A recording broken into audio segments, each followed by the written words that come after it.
do Senhor Jesus Cristo. Queremos, nesta noite, falar a palavra de Deus e que todos nós venhamos observar os detalhes para que possamos guardar algo no nosso coração. Porque esse momento é especial, é único. Então, quero ler com os irmãos no livro de Êxodo, capítulo 25, e depois, em seguida, capítulo 37. Glória a Deus, aleluia. Livro de Êxodo, segundo livro da Bíblia, capítulo 25. Glória a Deus. Então, os irmãos, observem os detalhes da palavra de Deus, para que no final nós venha concluir e ser útil para nós, para o nosso dia, para a igreja de hoje.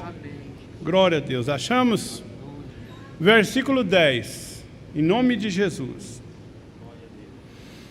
Também farão uma arca de madeira de citim, e o seu comprimento será de 2 côvados e meio, e a sua largura de 1 côvado e meio, e de 1 côvado e meio a sua altura. E cobri-las de ouro puro, por dentro e por fora a cobrirás, e farás sobre ela uma coroa de ouro ao redor. E fundirás para ela 4 argolas de ouro, e as porás nos 4 cantos dela, 2 argolas de um lado dela, e 2 argolas do outro lado dela. E farás varais de madeira de citim, e as cobrirás com ouro. E meterás as varas nas argolas, ao lado da arca, para se levar com ela a arca. As varas estarão nas argolas da arca, e não se tirarão dela. Depois porás na arca o testemunho que eu lhe darei. Capítulo 37, seguido, irmãos, do mesmo livro, capítulo 37, um pouquinho para frente. Glória a Deus. Santo é o nome de Jesus. Então, o capítulo 37 é a repetição, mas nós vamos entender o porquê.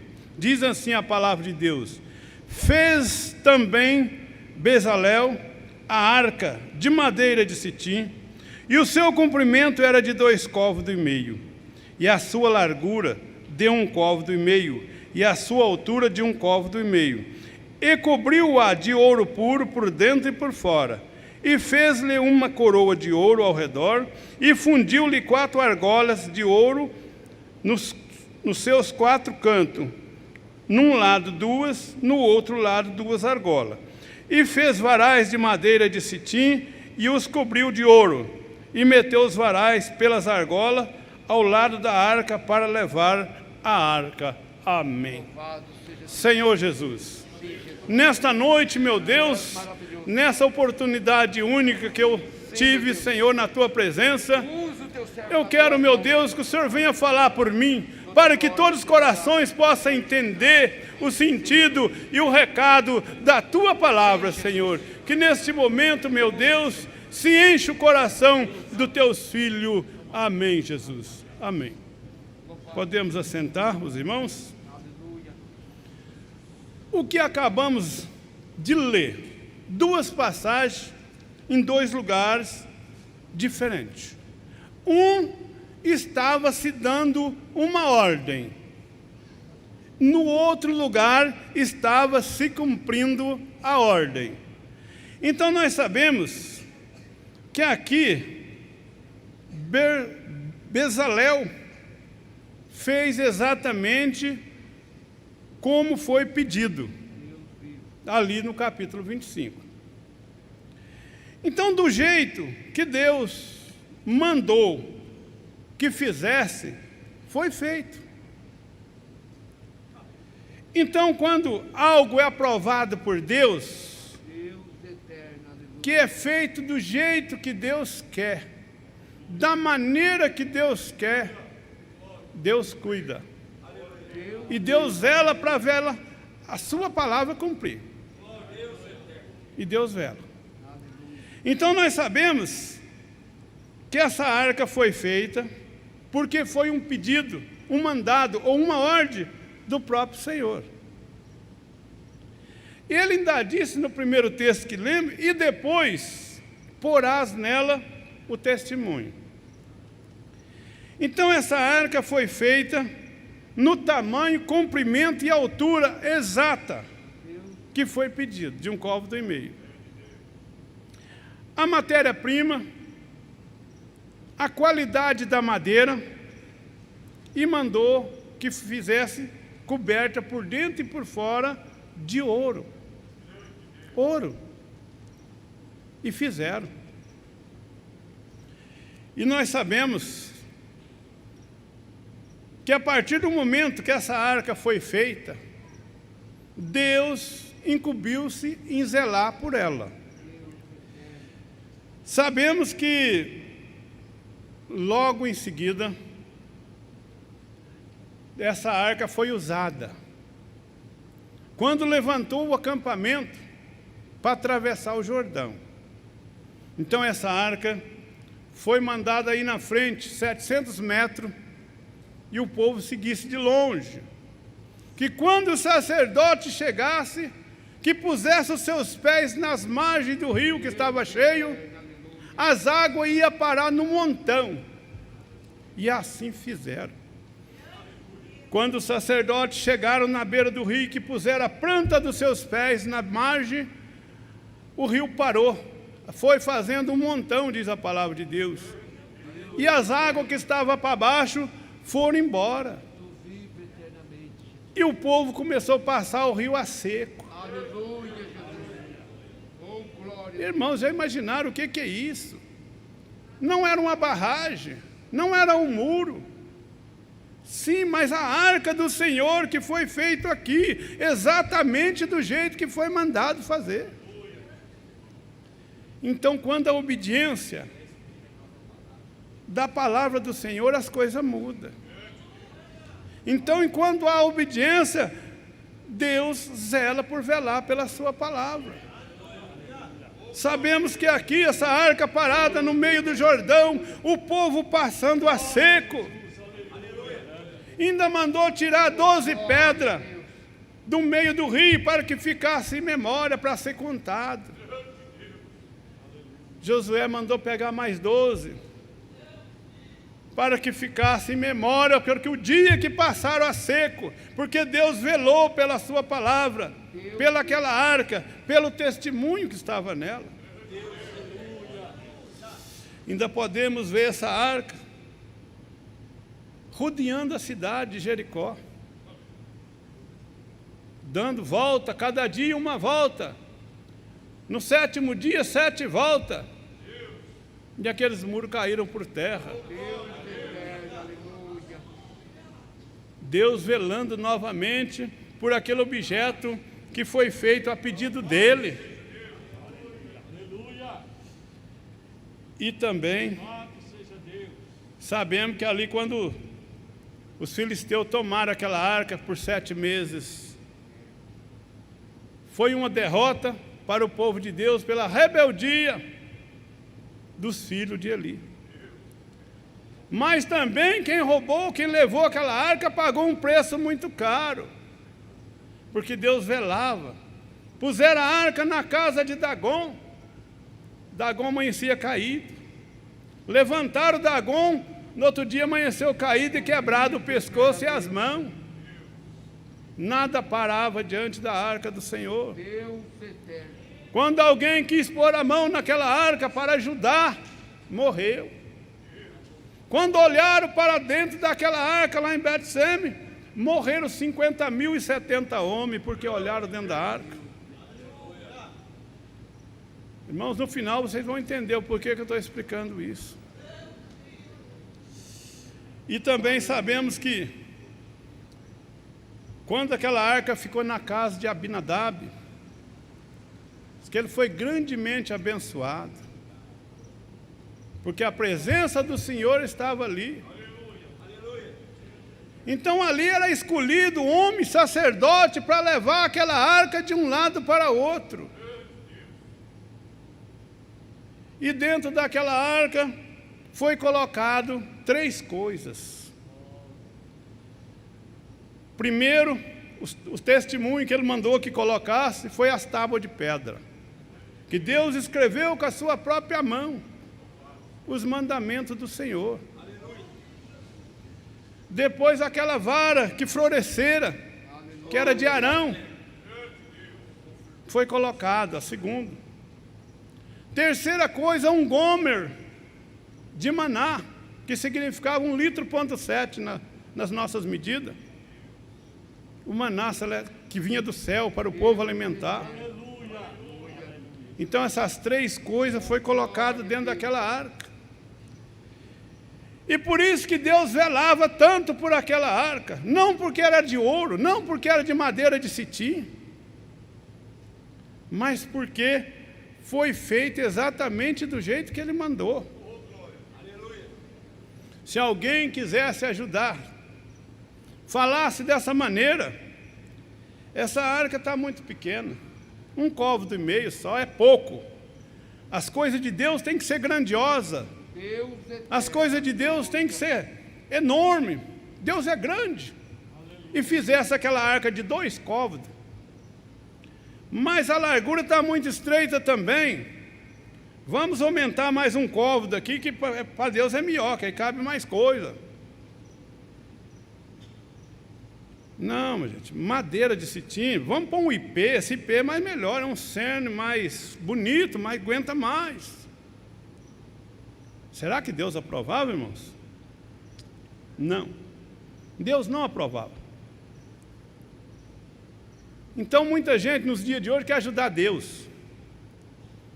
Deus escreveu de uma maneira e a pessoa quer fazer melhor. A pessoa quer fazer diferente. Quer fazer algo diferenciado daquilo que Deus quer que faça. Não, irmão, se nós fazer assim, vai atrapalhar o bom andamento da obra. Vamos fazer assim, que é melhor. Será que Deus está aprovando? Que se aquela arca tivesse mudado o tamanho, a qualidade, as medidas, Deus ficava mais feliz? Não. Então, porque cumpriu exatamente o jeito que Deus pediu, Deus velava. Aonde aquela arca passava, aonde a arca chegava, os inimigos tremiam. Os inimigos viam a presença da arca, que era a graça de Deus. Tremiam, temiam. Então hoje não é diferente, meu. Hoje não é diferente. Então hoje aquela arca ficou no passado ali. Sabemos que naquele tempo da invasão de Nabucodonosor, aquela arca, eu li num lugar, numa Bíblia, diz que foi levada por um pedido especial, ou um mandado especial para Jeremias, e guardou aquela arca no Monte Abarim, e ele mesmo voltou lá depois, não achou mau lugar. Depois nós vemos essa arca, no Apocalipse capítulo 11, abriu-se o templo do Senhor, e vimos a arca do seu concerto. Irmãos, que bênção. Então essa arca hoje é a igreja de Jesus. Deus cuida da sua igreja. Mas tem que ter medida. Tem que ter altura, comprimento. Tem que ter largura. Tem que ser exatamente como o Senhor ordenou que seja. Não adianta nós querer mudar nada daquilo que o Senhor deixou. Nem na qualidade, nem nas medidas, irmãos. Então a igreja do Senhor tem que ter doutrina. Está na Bíblia. Não pode ser mais e nem menos. Mas tem que ser do jeito que Deus quer. Porque em você, na igreja, o Senhor, a primeira coisa que Ele pôs foi os mandamentos, as tábuas de pedra. O mandamento do Senhor, que é a palavra de Deus, está no seu coração, no meu coração. Em segundo lugar, a escolha, que aquela vara de Arão está em você. Jesus escolheu você, não foi vós que escolheste a mim, mas eu escolhi a vós. E nomeei para que des fruto e o vosso fruto permaneça. Você tem a escolha de Jesus, meu amado, minha amada. Quantos melhor, mais estudado, mais bonito que você não teve o chamado, mas você teve o chamado de Deus. E também Deus te dá o alimento que era o maná. O alimento que é a palavra, que é o Espírito Santo do Senhor na sua vida. Você vem se alimentando no Espírito, e por isso que você está firme na presença do Senhor. Então você hoje tem a palavra, tem a escolha, tem o alimento. Você é a arca do Senhor nos dias de hoje. Mas tem que ter medida, tem que ter qualidade, tem que ser exatamente como Deus quis que fosse. E por isso Ele zela de você. Aonde você for, igreja, o Senhor está contigo. O rio parará por você. Os muros cairão por você pela sua oração. Eu vi hoje aqui pedidos de oração e nós oramos e eu orei com fé. Imaginei. Então a igreja pede, Deus ouve. Deus zela pela sua igreja. Deus tem feito maravilha pela sua igreja. E Ele disse, ide e dei testemunho em Jerusalém, Samaria e até os confins da terra. O que é testemunha, irmão? É ato que você contemplou com seus olhos. Se você dizer que Zaqueu desceu da árvore, não é testemunho. Se dizer que Jesus curou um cego de Jericó, não é testemunho, que você não estava lá. O testemunho é o que Jesus faz na sua vida. Esse é o verdadeiro testemunho. Quando Jesus ordenou que fosse e deste testemunho, é para você contar o que Deus faz e fez na sua vida. Você chegar num vizinho, num amigo, ele está passando um problema, você diz, eu também era assim, Jesus me curou e vai curar você. É isso que Jesus quer. Essa é a verdadeira pregação da palavra de Deus. A verdadeira pregação é a sua presença e contar o que Jesus fez e faz na sua vida. Não tem ninguém aqui que não tenha algo para contar que Jesus fez na sua vida. Todos nós temos, e é muito, irmão, não é pouco não. Porque Jesus ressuscitou morto de 4 dias, mas também curou uma febre. Então são nos pequenos e nos grandes detalhe, milagre que Jesus faz na nossa vida. Então quando é mais pequeno, não é Deus que fez não, é só o grande. Não, para isso Jesus curou uma febre e ressuscitou um morto de 4 dias. Para ver que para Ele é o Deus do pouco, do muito, do pequeno e do grande. Por isso que Ele diz, eu sou. Ele é a solução. Ele é o que está cuidando de você. Ele é aquele que cuida da igreja, que representa esta arca. Então, olhando para a passagem da arca, vemos que lá, quando foi construída, ainda foi dada uma ordem que cobrisse com o véu. Muito importante, irmão. Cobrisse ela com o véu. Então, se você hoje representa essa arca, a igreja cobre com o véu. São medidas, são qualidade, são tamanhos que o Senhor passou para a igreja de hoje. Então aqui estão os homens de Deus que pregam a palavra, que ensina, que passa as medidas como deve ser. Então se você der ouvido à palavra de Deus, como deu Bezalel aqui, que cumpriu exatamente o mandado do Senhor, você verá maravilha, você verá grandeza, você verá o livramento, e você dirá, Senhor, e Ele dirá, eis-me aqui. Foi lido aqui hoje, quando buscar de todo o coração. Se o meu povo me chamar pelo meu nome. Falei naquele dia que eu tive a oportunidade, há uma grande mesa posta. Tem alguém passando fome? Estica a mão e pega, irmão. Estica a mão e pega. Deus eterno. Como foi dito ali para aquele filho, irmão do filho pródigo, sempre você esteve aqui, tudo que é meu é seu. Então você sempre está na presença de Deus, tudo que é de Deus é seu.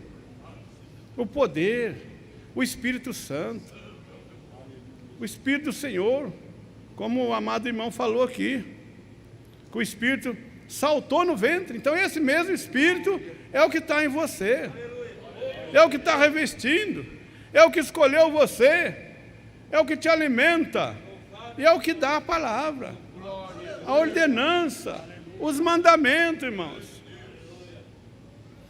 Se você souber o valor que tem um crente que obedece à palavra, que obedece às doutrinas do Senhor, que procura andar retamente diante de Deus, nós pensamos diferente, irmãos. Nós pensamos diferente.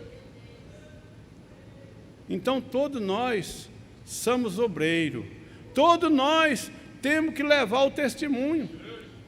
O pastor diz que vai ter uma evangelização num setor tal. Chega e fala o que Jesus fez na sua vida. É um setor que talvez tem muitas pessoas no vício. Chega e conta que Jesus te libertou. E diz para ele que se ele for naquele templo, ele vai receber. Tem que dar certeza que o nosso Deus faz. Vai lá e você receberá. Vai lá e você terá. E Deus vela pela sua palavra. Como ele velava naquela arca, ele vela pela sua palavra. Porque hoje você representa aquela arca do Senhor. Hoje você é aquela arca que Deus cuidava da tal maneira, que Deus tinha aquele zelo, que Deus tinha aquele cuidado. Ninguém tocava naquela arca, ninguém olhava para o lado de dentro para sondar aquela arca e morria. E ninguém que ficou com aquela arca indevido se deu bem, mas foi um sofrimento terrível para aquelas nações, até que devolveram. Então Deus não deixa se escarnecer, irmãos. Deus não deixa se escarnecer. Cuidado com a palavra que se diz, não tem nada a ver, não precisa. Deus só quer nosso coração. Então essas palavras não condiz com o que nós acabamos de ler. Que Deus quer exatamente o que Ele quer. E Ele não deixa ninguém enganado. Sempre Ele avisa, sempre Ele fala, sempre a nossa consciência nos avisa. Irmãos, vamos dar valor no chamado? Vamos dar valor na escolha? Vamos dar valor na palavra? Vamos dar valor no alimento? E você será diferenciado. Você será uma pessoa diferenciada. Com certeza, porque Jesus olhará para você de uma maneira especial. Porque você é especial. E Jesus procura os tais, né? Jesus procura. Então, não podemos nos ensoberbecer, dizer que somos melhor, igual eu ouvi pregação aqui. Mas somos diferentes. Somos aqueles que procuram obedecer a palavra do jeito que ela é. Se alguém souber de outro caminho melhor do que esse, me mostra. Me mostra. Mas é difícil, né? Porque ninguém vai conseguir mostrar um caminho melhor desse que nós estamos procurando andar nele. Porque nós estamos com sinceridade, procurando andar na presença de Deus. Somos pessoas simples, mas somos pessoas sinceras. Então a igreja do Senhor Jesus é assim, é a noiva. E ninguém fala mal da noiva, porque é perigoso morrer. Ninguém toca a mão na noiva, porque é perigoso morrer. Assim como tocaram a mão na arca e morreram. Na igreja do Senhor ninguém toca, porque Jesus vela. E o final é mais importante, que você vai ser visto lá no templo de Deus. Assim como no capítulo 11, de Apocalipse, foi vista a arca no trono do Senhor. Você estará lá, igreja. Você estará lá. No final você estará lá. E quando vir a provação, Deus também incumbirá de esconder para que o inimigo não veja. Então a igreja não vai sofrer tal perseguição. Nos 3 anos e meio será arrebatada. Então ninguém toca na igreja de Jesus.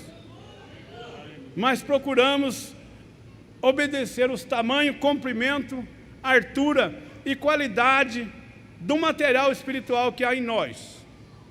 E sabemos que, se assim fizermos, seremos protegidos por Jesus, seremos guardados por Jesus, seremos guiados por Jesus. E Jesus disse: sem mim, nada podeis fazer. E também a palavra diz: posso todas as coisas naquele que nos fortalece. Amém, irmãos? Deus que abençoe a igreja e o pastor Adail por essa oportunidade. E os irmãos, receba essa palavra de uma simples pessoa, mas falo com sinceridade diante do meu Deus. Aleluia! Glória a Jesus! Deus Santo, aleluia!